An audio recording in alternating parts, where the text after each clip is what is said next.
नमस्कार श्रोता साथियों, आपके अपने चैनल UR TV पर आप सभी का बहुत बहुत स्वागत है। बुद्ध की जीवन बदल देने वाली कहानी।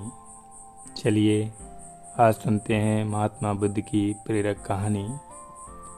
एक बार बुद्ध अपने भिक्षु के साथ भिक्षाटन के लिए किसी गांव की तरफ जा रहे थे। तभी अचानक बुद्ध के पैरों में कांटा लग गया। कांटा इतना तीक्ष्ण था कि चुभते ही रक्त की धार निकलने लगी। बुद्ध के भिक्षु ने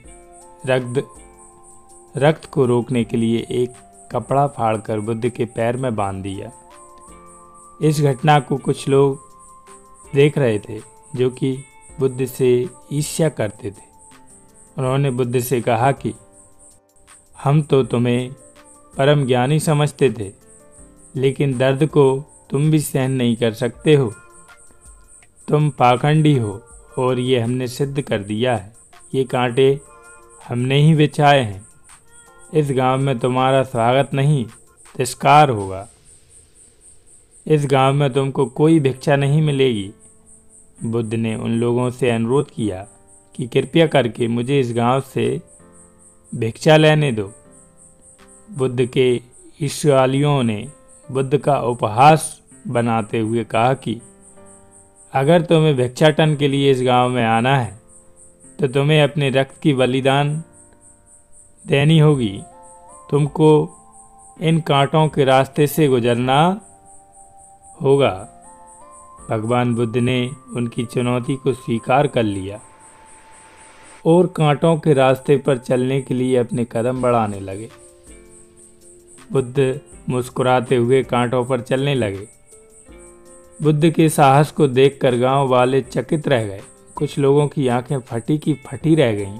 गांव वाले सोचने लगे कि बुद्ध की भिक्षा के लिए दूसरे गांव भी जा सकते थे, तो फिर कांटों पर चलकर क्या साबित करना चाहते।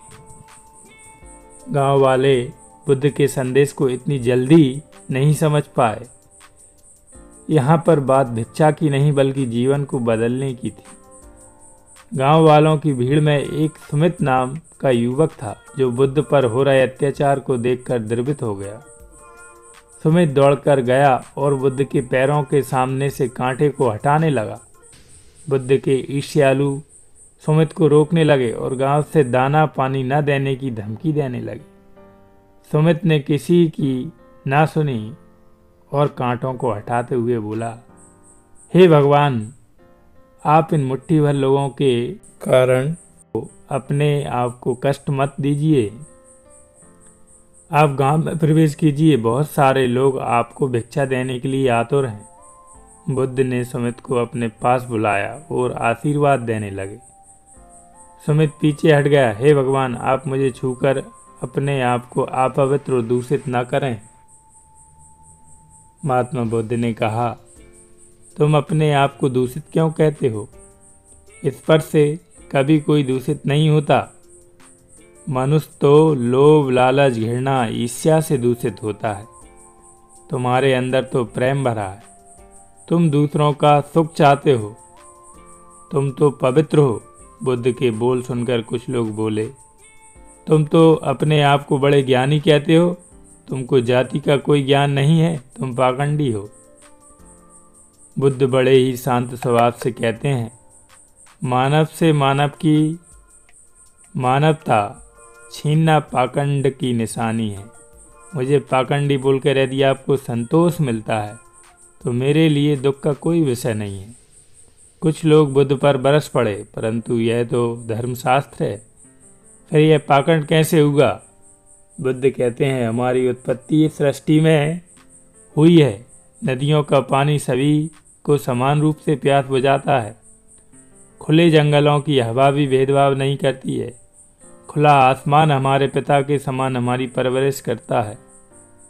सृष्टिकर्ता ने भी कोई भेदभाव नहीं किया है। फिर हम इंसान कौन होते हैं भेदभाव करने वाले? मानव मानव में भेद करके अपने संबंधों को बिगाड़ता है। बुद्ध के वचन के बाद कुछ लोग कहते हैं, अगर आप इतना ही कहते हैं तो सुमित को अपना भिक्षु क्यों नहीं बना लेते? बुद्ध ने कहा कि अच्छा सुझाव है। अगर सुमित तुम चाहते हो तो तुम मेरे भिक्षु बन सकते हो। बुद्ध के आमंत्रण पर सुमित पहला नीच जाति का बौद्ध भिक्षु बनता है। इस पूरे विवरण में केवल सुमित का जीवन बदला, शेष सभी लोगों का जीवन रूपांतरित हुआ। जय श्री कृष्ण, जय श्री राधे।